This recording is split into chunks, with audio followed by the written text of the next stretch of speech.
Hello and welcome to the Cats and Books Club podcast. This is an interview edition. Aaron, tell us what we're doing today. That's right. Few weeks ago, we interviewed S.E. Wendel again. We're autistic. We like talking to the same people we already know. Her books are comfort books. And So we love kids. And wanted to know more about upcoming series. Aaron, what are we going to be? Which series are we talking about specifically? we were primarily talking about her Monstrous World series. If you've been following us for a while, you know that includes the book Halfling, Ironling, and Sweetling. We will have a separate podcast coming out about our thoughts about Sweetling. So that'll be coming out here soon as we can get that edited and uploaded. But we hope you enjoy this interview. Yeah, stay tuned. Yeah, it's like you haven't been able to even like interact with your projects, so we're gonna ask you about them. Because Bring them all we're back to the excited. back to the surface. Oh, So you're so sweet. yeah, we wanted to ask you about your Gargoyle series. Because we have not read those yet, We've not read them yet. Okay. but we heard, or well, obviously I've been following you on Instagram and various other channels. So your series on gargoyles just got traditionally published. It's been picked up. Congrats. Yes. Yes. Thank you. Yes. Big shout out to my agent, Katie. She did most of the heavy lifting on that. I just sort of wrote the book. I mean, like I did the hard part. I wrote the book, but like I didn't really. Right. She had the vision. It is the hard part, but it's also just sort of like I was happy to like let it sit there and do its own thing. And she had the vision, you know. It was her sort of, and she has her toes in the water and sort of knows where traditional publishing is like, where they're looking. I would say traditional publishing like is usually about 2 years behind indie trends. So that's good to know. I mean, that's like a pro. If you want to know where it's going, indie's definitely like ahead. It you know, it has to get in the sort of fringe readership and before it gets, you know, we would not be talking about monster romance 4 years ago in traditional publishing sort of thing, but because that's it's fair. So huge in indie publishing, they're taking note, especially like cozy monster romance, like just give me a small town romance, but like he's got scales sort of thing. Right. Not a conversation in trad pub 4 years ago, but because it's made, yeah, like, you know, like CM Nacosta and Ruby Dixon of like really the hybrid author is a new thing. But yeah, so I'm very excited to work with Avon. Avon is sort of like that quintessential romance publisher. Oh, that's cool. I love that. Yeah, I love them. I think this will be Heartsong will be their first or one of their first true monster romances. Nice. Yeah, so they've done plenty of like PNR and things like that, but they're really like jumping in with both feet to monster romance with this, which I think is fun. But I do love that they seem to love a love story. An Avon romance is, you know, the very classic mass market paperback, clinch cover. It's a love story. It's romantic sort of thing. And I that's always what I go for with my books too. Like, yeah, there's plenty of steam. There's plenty of this or that and trending things and other things. But at its core, it's a love story because that's what's fun to write. It's about the romance. It's about caring about each other. That's right. About loving and falling in love and becoming a couple and how, and you know, throwing a monster man in there is a fun way to mix it up. But so much yeah, so Avon's it's a lot of fun, and like how does that change the dynamic? So that's always really fun to think through. But yeah, Avon, shout out to Avon. They're really awesome. I believe the ebook is coming out. It's like re-releasing probably in a couple of months, I think. And the hard copies are coming early 2026. Good. I believe. That's so exciting. This is so exciting. I know. And the sequel. I've been picking at the sequel. And that will come out summer 2026 with Avon. So very excited for that. Very nice. That is awesome. Well, congrats. And we're looking forward to reading those too. Absolutely. Awesome. Yeah. I'm very like, I sort of waited for the announcement to come out before I re-released the prequel novella Stoneheart. But that's available now, still indie published. So that's out now with a few updates. So if you want to like wet your whistle, see what's going on, it sort of sets the stage. Yes. Yeah. So that's fun. I love that little novella. It's a weird little book, but I love it. It's very self-indulgent. I love that. I love that. Yeah, we'll link to it in our notes. Yeah, I just got the paperbacks in, which is fun. So Paperbacks. Nice. I know. I love paperbacks. I like them because you I can. do. I know you can hardcover. carry it with you. Yeah, go ahead. No, go ahead. Oh, I was just gonna say you can carry a paperback with you, like in your purse or in your backpack. They're not heavy. They aren't heavy. They're good for travel. Yeah, paperbacks are true, like they're meant to be read. Hardcovers are a bit more for show. And I think that's why people like them. They photograph really well. It's my prized shiny personally prefer possession. a paperback. Yeah, and they're like easier to do. I don't know necessarily if they're easier, but you see a lot more sprayed edges and it's easier to like foil them and they feel really special and like they're not for reading. Right. That's right. They're not for reading. They're the fancy deluxe kind that you look at. Yes. Yeah. You're like, look at it. It was $75. Don't touch it with your finger oils. No, you don't touch it. It's not for reading. Mitts away you from don't my open it.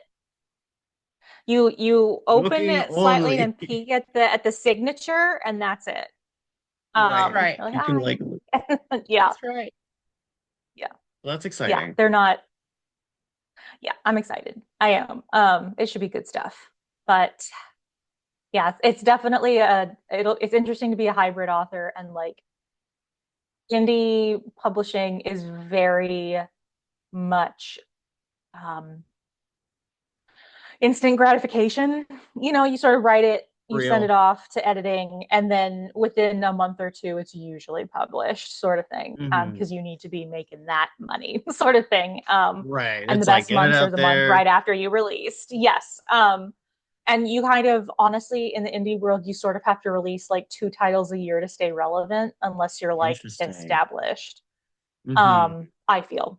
You could ask someone else and get a different answer, but especially for us smaller time authors, not the Ruby Dixons, not the CM Nicostas, just because you will never have more buzz than when a book comes out, sort of thing.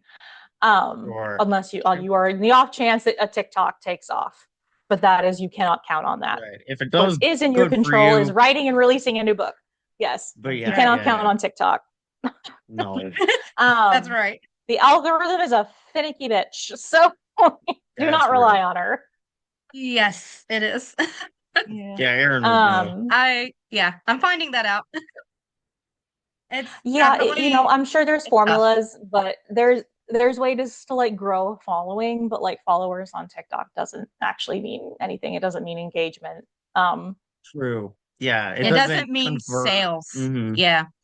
No, it doesn't. And like when it takes off, it can really take off. I know several authors who are like, finally have enough to.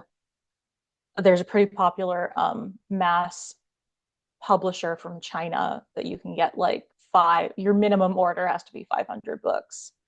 If I don't know where I'd put 500 books.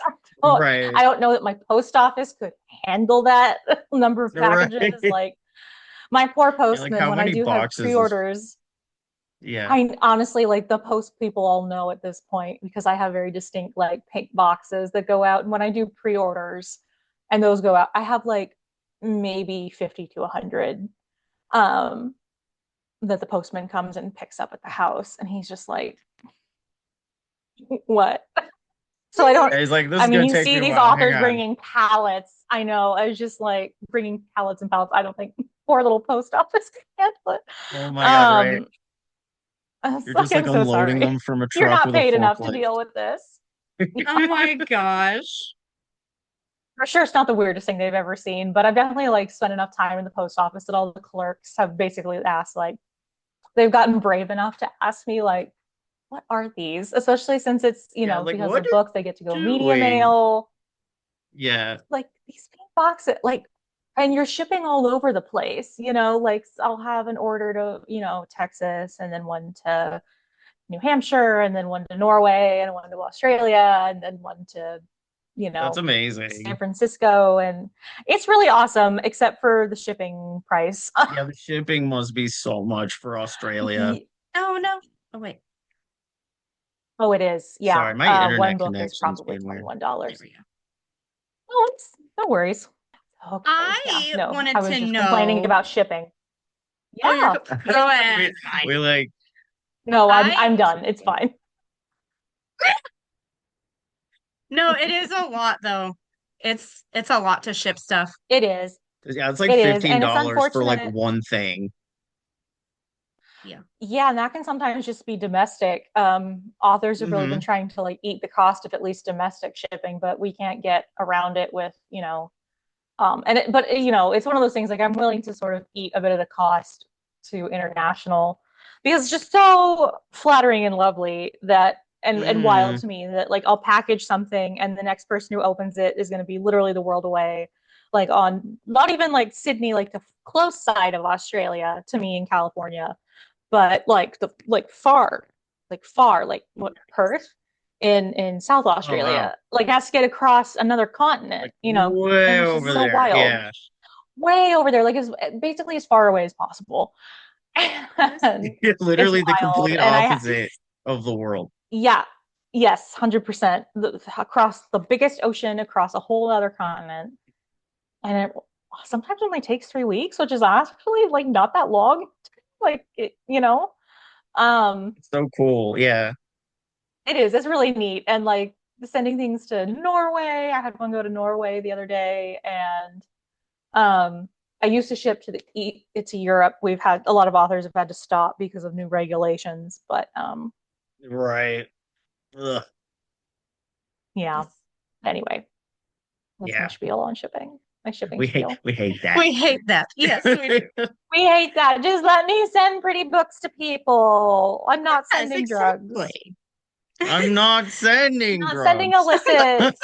I am I'm not even not. sending That's my drugs. mom. No. I'm not My sending mom is drugs, I sending promise. I'd drugs, be not making a lot more me. money. Yeah, not me. I'd be making a lot better money if I was sending drugs. Literally. Yeah, go ahead. Next romance, it has to be about drug dealers. Yes. No. There Monster we drug go. dealers. There's I'm actually. kidding. Don't Wait. listen to me. Oh my gosh. Will we be seeing, because I know you've got a fourth book coming out in the Monstrous World series, Failings, this Hmm. July. Am I right? Currently, yes, I'm probably gonna have to push it back, but it should be this summer. That's okay. Yes. That's also valid.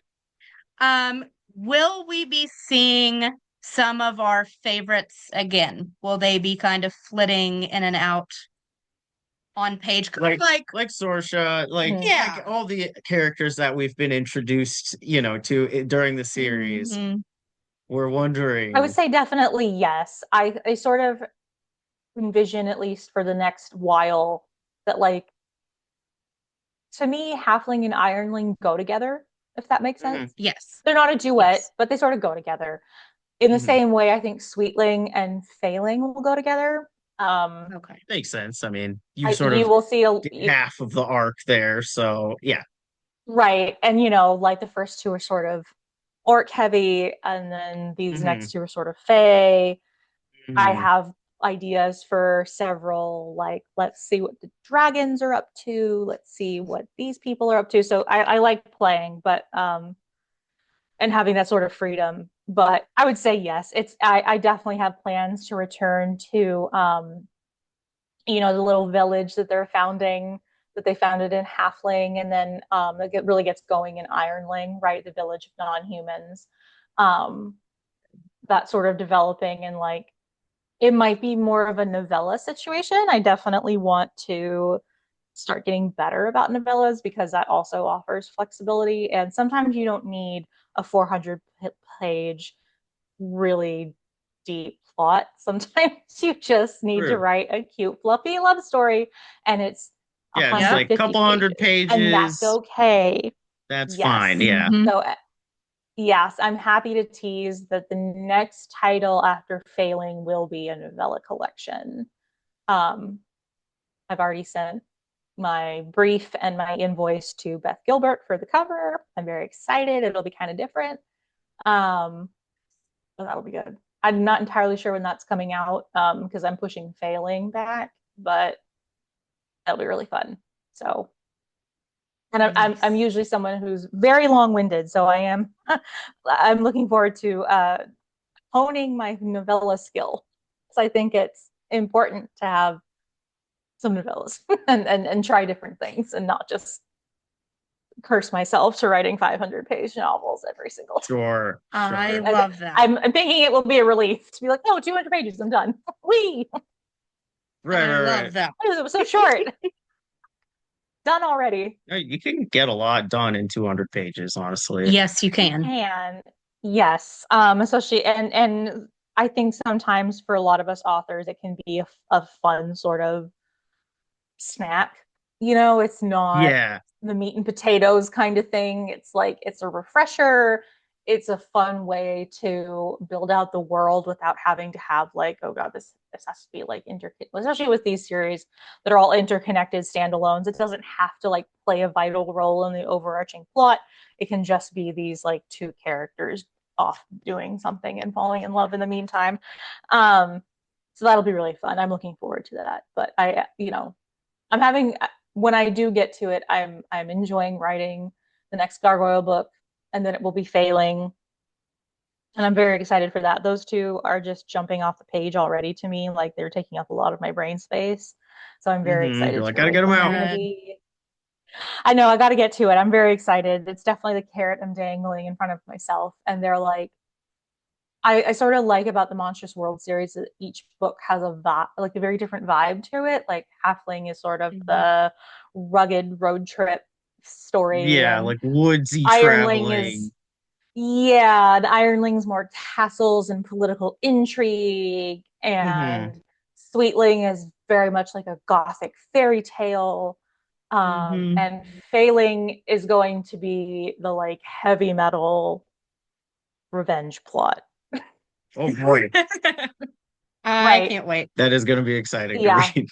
Yes. The female main character is just a walking red flag, and I love it.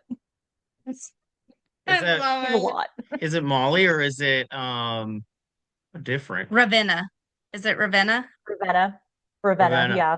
Ravenna, the walking red flag. Can't wait. I can't wait either. That's awesome. She awakens. She's got some things to do. Molly and Sweetling is also she's not a red flag, but she's definitely like power unto herself. She knows who she is, and she's been through some things, and she's not as dazzled by a rich fae plucking her out of obscurity as maybe some of us would be. I am unimpressed. Yeah, unimpressed. Yeah, unimpressed. Yeah, like yeah, exactly. He was that dynamic. Mess, man. Like, yeah, we did a podcast. We haven't posted it yet, but we did just our thoughts about it on Sweetling, and we were having fun with that discussion because we were like, oh my gosh, he's like a hot mess, and he just does things without asking, and he's just like, what do you mean I had to ask? No one's ever made me ask for anything before. I don't get it. Hilarious. I mean, you sort of would if you were that old and powerful and you were this very competent person who was expected to get things done. You wouldn't necessarily, and you were in a culture not your own. He thought he did recon. Right. He thought he did the right thing. Right. He was like, what? I saw a problem and I fixed it. I don't see the issue. I saved you, and now you live at my house. What's the problem? Like, if money fixes the problem, why is there still a problem? Why are you mad? I know. Why are you? Yeah. Just like, what do you mean you don't like my rundown sentient house? Like, You're right. It's like with the rude unicorn that scares me at the like window. everything. Yeah. The Poor unicorn Molly. was a very good I just character. We loved him. thank you. Bellerand was Yes. amazing. I'm really looking forward to having another unicorn in the next book. Ooh. We meet the next heroine, Ravenna, in Sweetling, and her father's unicorn, his Dreadmount, goes along with her to make sure that she's safe, but mostly just he considers her one of his most unruly foals. Like, dear God, Oh. trying to Like, keep you stop alive running is away. exhausting. Yeah. Stop She's trying to get yourself escaping. killed. Like, I and love yeah, this. she calls him Oberon the Put Upon No, my because goodness. yeah, I love it. So, and it just means more commissioning more unicorn art, which is just, I love that. Love I the love unicorn getting to work with arcs. artists, and I love that, having animal sidekicks in the series means I get to work with animal artists a lot now too, which is That's so great. true. I know drawing Just animals is a well, really specific skill set that, it like, is. It really, I do really not is. have that skill set. It's hard because the animals are, I think, much more dynamic sometimes than humans. Like a human sitting there in a portrait is something we're pretty used to, but animals are very rarely sitting still unless they're sleeping. So I So think, yeah, true, animal yeah. art has a lot more dynamism. I think most artists will tell you that drawing horses is just awful. Like, It's so that's why, hard. Like, how do their legs connect? I don't understand the exactly, without joints. making them exactly. And like that's why in classical art, like there's some artists who like literally only painted horses because they were actually good at it. So they were very highly paid because they could actually paint horses. Right. They were like, look, I'm a horse artist. I'm not a person artist. I specialize in the Nope. And it's horse. just like You want a if horse? You got it. those human portrait artists are a dime a dozen, and that's not me. I want to paint the horse. So yeah, Right. especially so now having like a unicorn, which is a horse. That's been Big interesting. But beefy yeah, horse so big beefy horse with a little stabby stab. with the But yes, stabby I stab. loved Bellerand. A little stabby stab. I've been wanting to write a sort of macabre metal unicorn into a story for a long time. Like they're war horses, sort of thing. They're not Right. these pretty white, cute Yeah, they're animals. murder They're like, horse. Murder horse. yep, it's for stabbing. It's for Stabbing. impaling. Yep. So we got sword head. I love it. Then was that we continue to love your representation across all of your books that we have read so far in the Monstrous World series. So we have like Alarion. I don't know if he has anything specific. I honestly got kind of a almost like anxious or like anxiety vibe from him, but that was just me. And then of course Aslan as well kind of has that anxious anxiety within herself. I just wondered, do you do any research to portray any of that the way that you do within literature? Because the way that you do it is really well done. Speaking Oh, from an thank anxious you. bitch perspective. Well, I think part of it is I do have some of it. Like, for example, in Heart Song, the Gargoyle novel that got picked up by Avon, the main character, Anna, suffers from chronic migraines, which I also do. So that was probably the most like close to home representation I've done. For Ashlyn, writing someone who's neurodivergent, that was a bit of research. I definitely had two sensitivity readers, just to double check and make sure nothing was out of the ordinary. But it was also just partly I have a family member who also has what is formerly known as Asperger's. Yeah. And so it is sort of just drawing from my life. And so when I did I do tend to draw from things that I have a bit of experience with, but I definitely do research, like with Hakon, Ashlyn's love interest, right? He's deaf in one ear. I sort of considered that because I was just watching a history documentary and they were talking about blacksmiths and how they often went deaf because, you're hammering metal all day. You are, and it's one of these professions. Bell ringers in churches would often go deaf too. In the Hunchback of Notre Dame, Quasimodo is actually deaf, for the most part, Oh, because that's bell interesting. ringing. Yeah, I have not actually Um, read the fairy yeah, tale, so I don't know. I don't know those things. That's cool. That is really yeah. So, interesting. you just sort of, and when you think about it, there are, health and safety is a very new concept in humanity.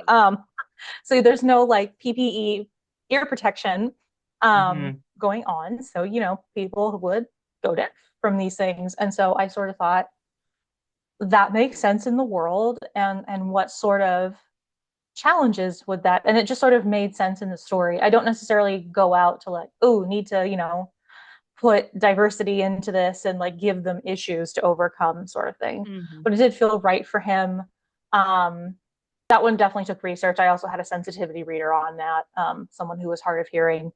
Um, so yeah, I think going in with research, I haven't necessarily written about anything that I'm too far away from. Sure. Um, so I definitely have probably a comfort zone of things I've either experienced or observed, or there's like quite a bit of like there's a lot of documentation on like the deaf and hard of hearing resources for people to read. Um, yeah, I think it's due diligence as an author. Like, in writing, we're often told write what you know, but on some level, like you have to write what you don't know, but you can know it through research. So Right. I would say Yeah, that yes. is Like That's I true. do true. try and do, yeah. So I do try and do my research, try and handle things just in a sensitive way. Like don't play into a stereotype, and always leave time for sensitivity readers, which is why, quite a few of them have come from my street team. They're amazing. So just making sure that you do not fall into the pit trap of thinking you are an expert in every subject, and being open and leaving time to do that research, I think is important.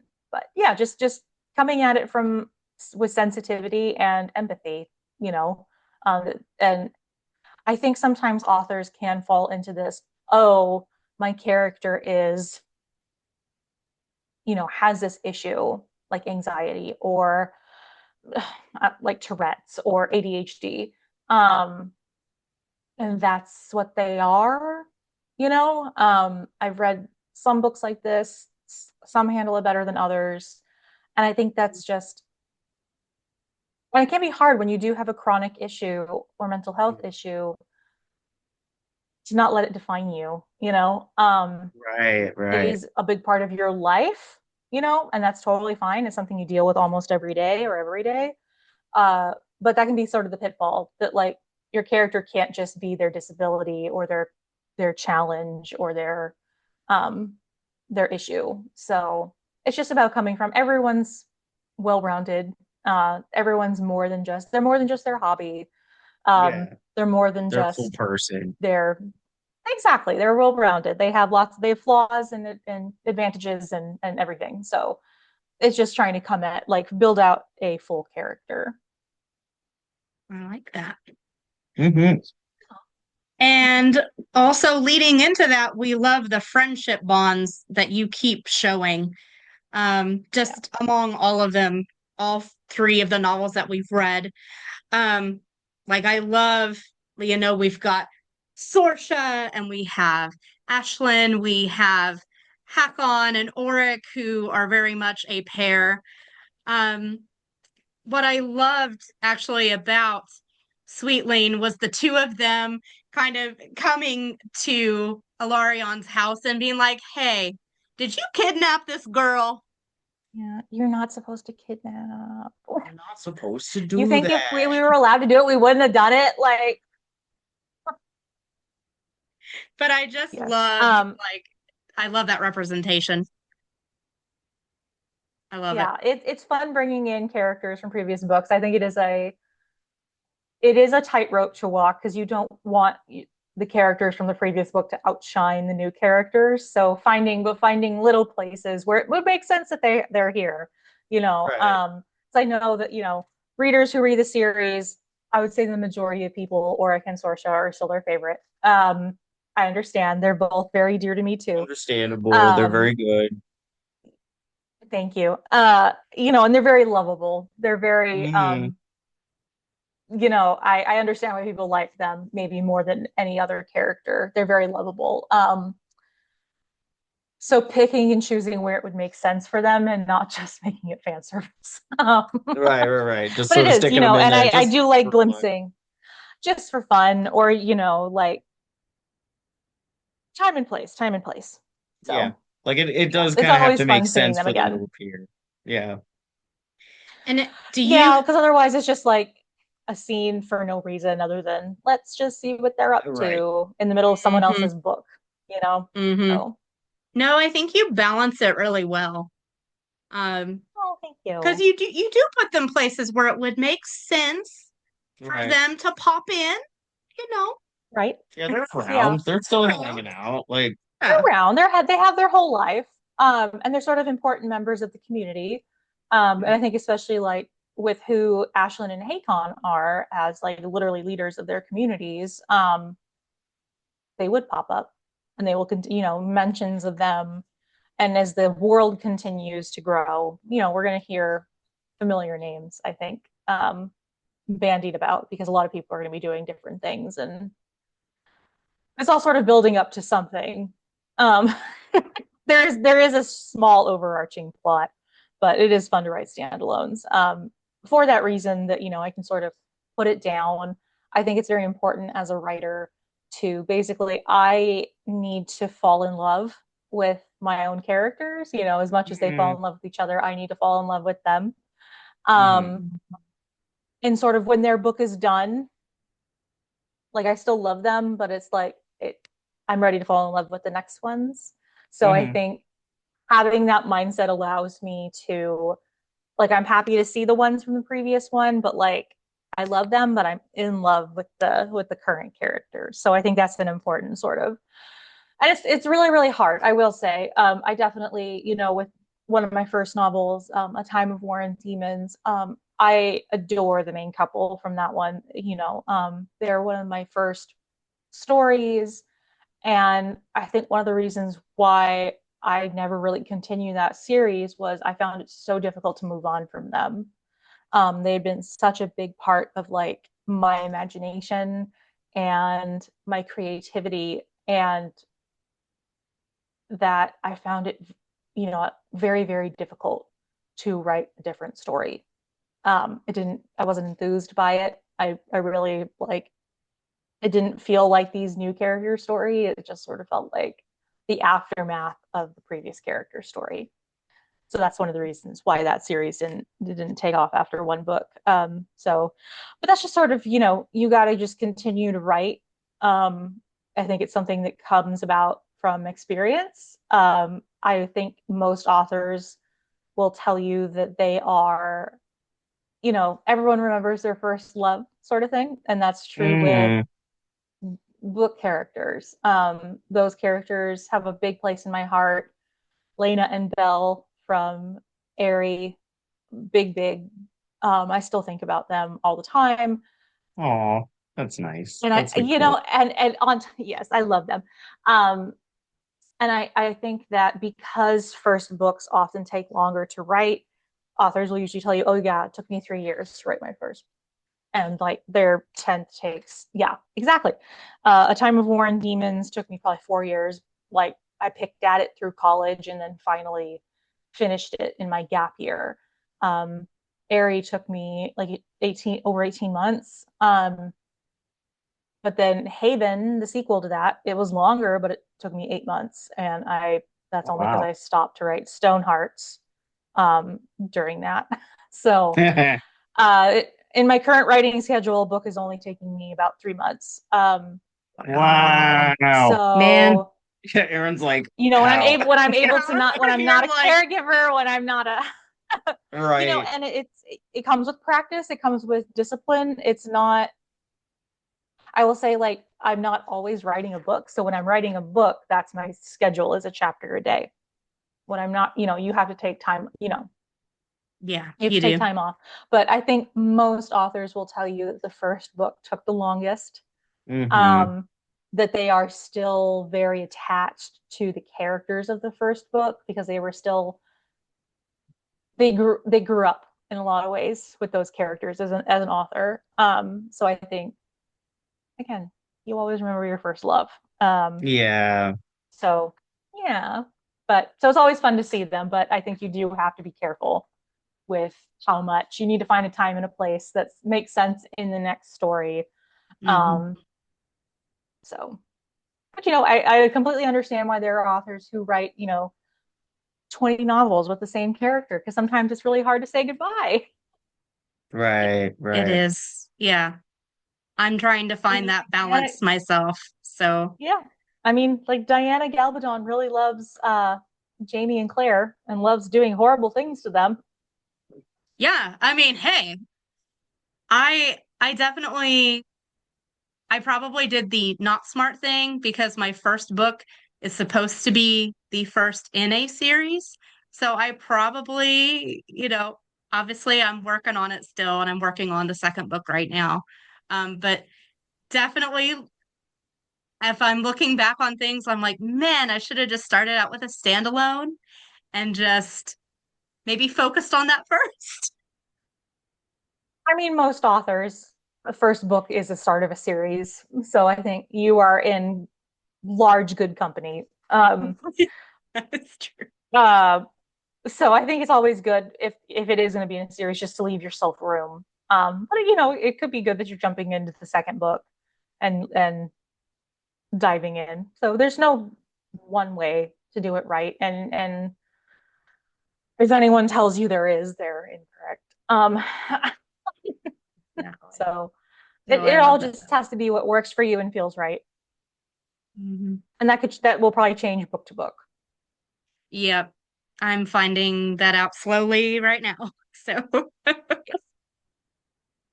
no, I It's like it's it it's though. fine. You don't have to.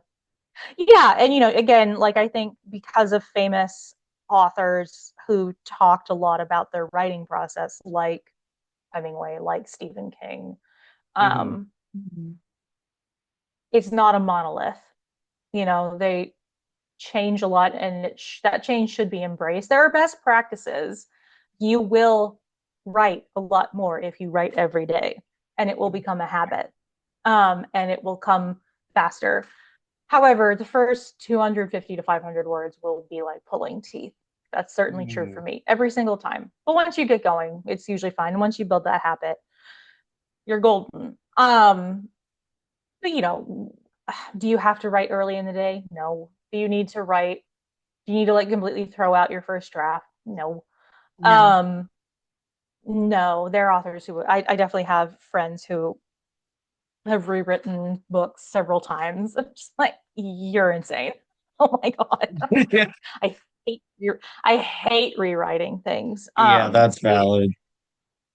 Yeah, Please don't make me I do like it. I please don't make me do it. I would much rather, like, I really enjoy having I have several friends who sort of read behind me, an author friend and then an editor friend who sort of read as I write, and I would much rather pivot halfway through the book than go back and Yeah. I rewrite a Like agree. chapter as because you're it will going, sound tell me different. that this is going weird Yes. so I don't have to have done it all and then Yes. restart.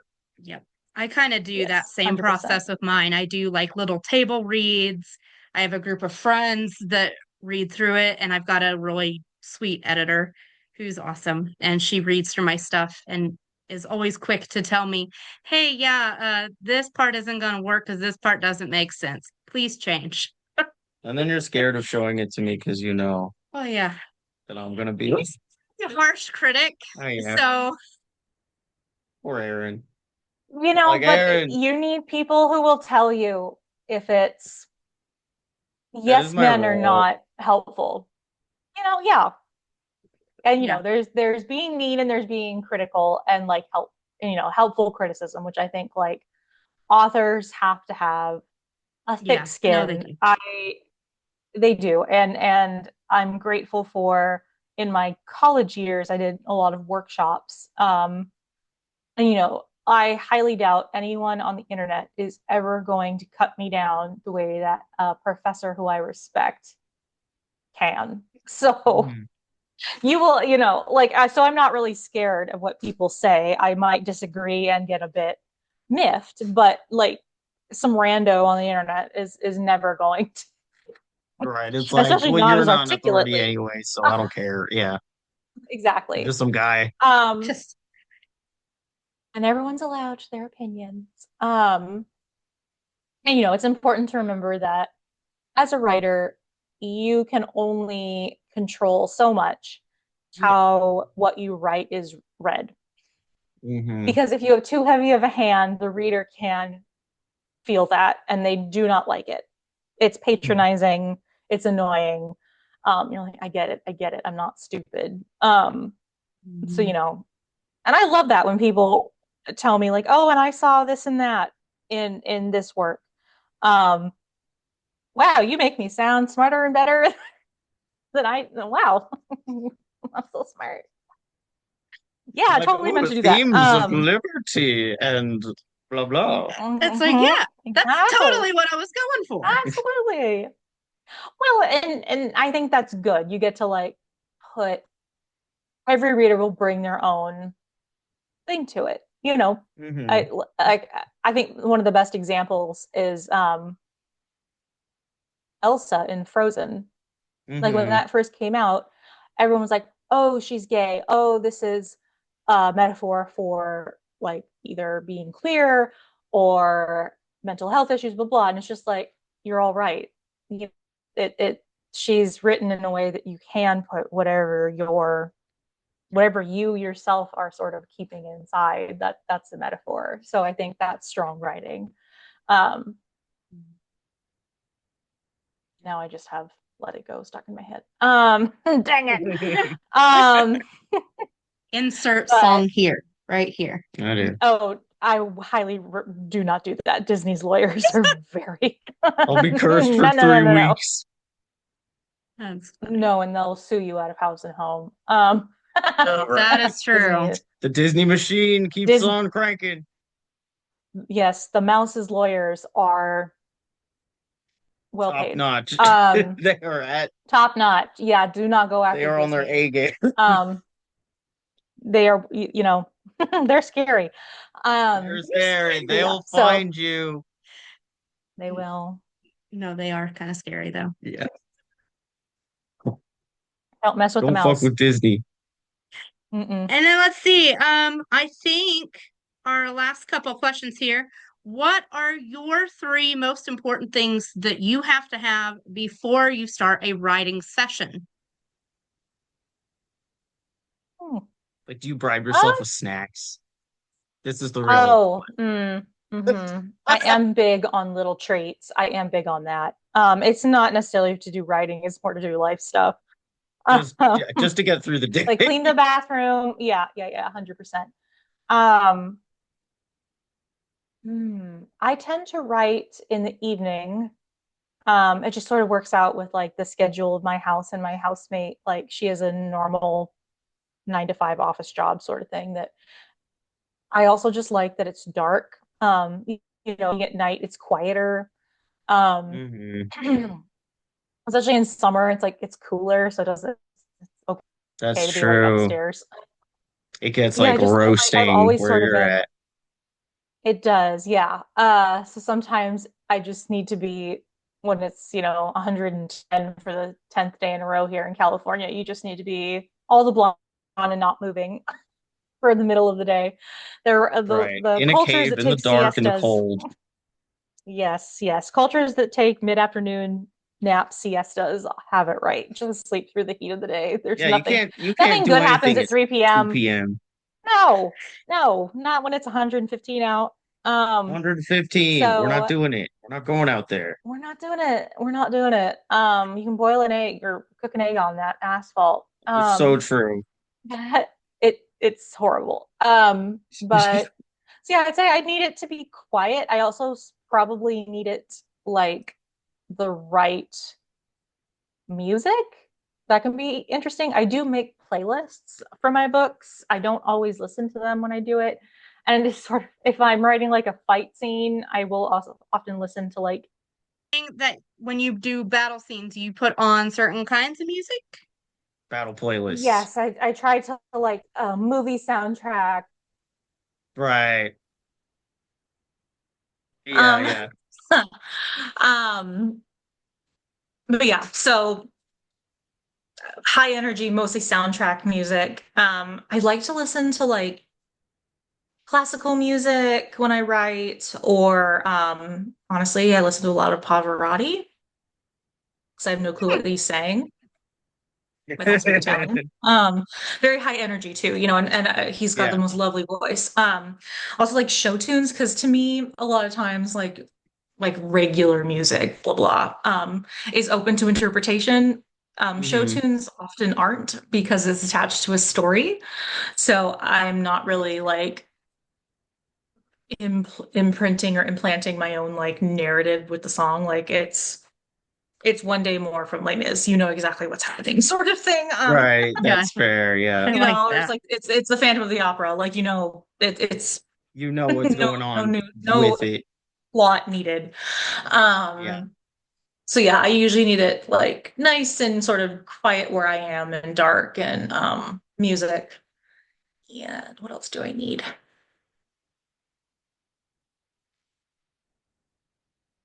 I don't know. Yeah, just I need it just sort of at night, and I think like a good attitude. It needs to not be too late either. Like if I sort of let myself dilly dally till 8, I'll be like, well, it's too late now. So I need to like start Right. at It'll be 7. like Yeah. type the word the and be like, all right, that's enough. Yeah. So at least if I start at 7, I can stop at 9, sort of thing, and like, Yeah, it's a good that's when I chunk of go. time. I think so. And like I do other things during the day. Promise. Don't just work 2 hours a day. But yeah, Well, so it's I do busy. I I do don't that know. most of Being the time. alive takes a lot of work, so It really does, especially lately. yeah, it's taking more and more It's work it's actually as very time goes on. expensive to be alive right now. Yeah, it Yes, sure is. that too. Expensive. That too. Um, but yeah, so I'd say like having a sort of designated space now that I do this for a living. I have my office desk and my monitor, and so I think having a dedicated area helps, because like this is where this happens, and that definitely Mhm. helps get me in the mindset. Having a little Yeah, I think spot. just establishing routine, Just like I set up your said, little desk. Yeah. 100%, establishing a routine and writing every day is easier when it literally is, it's part of the schedule, it's part of the routine. It's just like your skincare, Yep. It's you like, enter well, in a it's certain step and 7 o'clock. at a Time certain to place. Yeah. yeah. You have your lunch at a certain time in a certain place. So that just sort of helps. Like, okay, here's what I'm here to do this, Mhm. and that's it. So I like that. I used to write in my room, and so that would be a bit, I don't like that very much. I had like my writing chair, like it's a big cushy chair, but I much prefer sitting in an office. This is what I'm doing in my office chair at my Hmm. desk on my laptop on my computer. So that can really, really help. I like that. And is that kind of, do you feel like that kind of prevents writer's block if you're doing chipping away every single day? Yes, writer's block.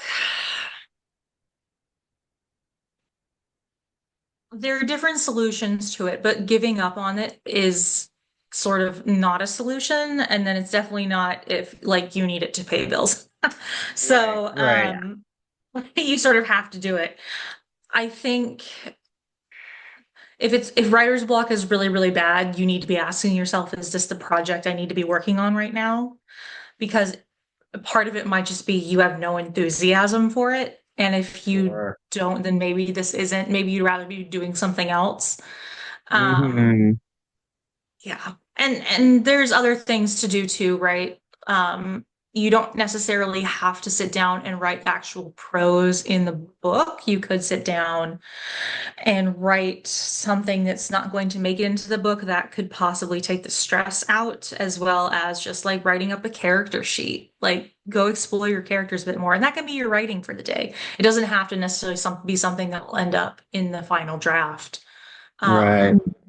But it is sort of, and I think like the more you sort of turn your mind to it, it's very similar to in sports with the yips, that they talk about getting, that like they sort of forget how to do their sport. It is very much down to muscle memory, and you sort of need to get out of your own head, which is a very ironic thing to say about writing, which is just entirely in your head. But Right. you do just sort of have to like just start, just get going and do like there are different like warm-up exercises some people do. So, it's just finding something that works for you. But for me, having a routine definitely helps. Sorry, plug my laptop in. So on this laptop, the microphone port is right next. It's the exact same one as the charger, so you can't have them both plugged in. It's very stupid. Good design. Love I that. like that. Love that. Great. Yeah. It's Perfect. very helpful. Love it. See, no And then I had notes. forgotten to charge my laptop. So Oh, no. yeah, while we had our little break, I like plugged it in for the 3 minutes. Yeah. Oh, geez. But yeah. But yeah, so I would say just like keeping at it is important. And again, it just becomes a habit. Some of the best advice I got during grad school, my first chair, my main advisor, told me that writing is not having a divine strike of the muse. It is like a muscle. And so the more you exercise it, the stronger you will be, the easier it will be to do. So that's why writing every day works. It's working that muscle. The more you do it, I think the easier it'll be. And which isn't to say things will happen. I mean, look at George R.R. Martin. Like he's been putting off, he was supposed to like submit the latest Game of Thrones book like 2 years ago, and he still hasn't. Oh, probably longer But than he that. can do whatever he wants, right? Because He's like, they're desperate for yeah, it. I'll He can do whatever definitely he do wants. that. Not. I mean, honestly, yeah. He doesn't need He's the a money, busy guy. probably. He's a busy guy. But He's like, fuck y'all. yeah, he's like, they've literally already made the TV series, so what do you want? What do you want from me? You already know how it They're already on ends. a second TV series. Like, I'm a success. You need me, not the other way around. Right. So he kind of needs to do whatever he wants. But, it and he even does talk about like, if he's supposed to be writing like an Arya chapter, but it's not coming to him, he can switch over and write like a Tyrion chapter sort of thing. So that can be helpful. Starting something else. I'm someone who much prefers to write linearly, chronologically. So if it's not coming here, I sort of just need to take a break. So like even if you've sat down and written like 500 words and it's just still not coming, like it's okay to take a break, but just don't let that be, oh, this is my third break in a row and I've written 2 pages. So you kind of just need to keep at it, and it will, it'll start. It'll start. You just keep trying. You just gotta keep trying. Giving up doesn't help. You're okay, so then you're just not doing it. It's not going to suddenly come back to you. That's just It's just avoidance, like really. Yeah. it is, and just like a sport. Like if you stop playing hockey, you're not going to suddenly be good at hockey the next day because you stop, sort of thing. So you're right. It's cumulative. It really is. So, and it sucks. I won't sit here and say it's like writing's not always fun. Sometimes it really sucks. It's not what you want to do, but like it feels so good to release a book and like have people love it. And I love having my characters, and like for the vast majority of it, writing is such a delight. And I feel very grateful that like this is my talent. I'd much rather be talented at this than at like sports or something. It's a lot of fun.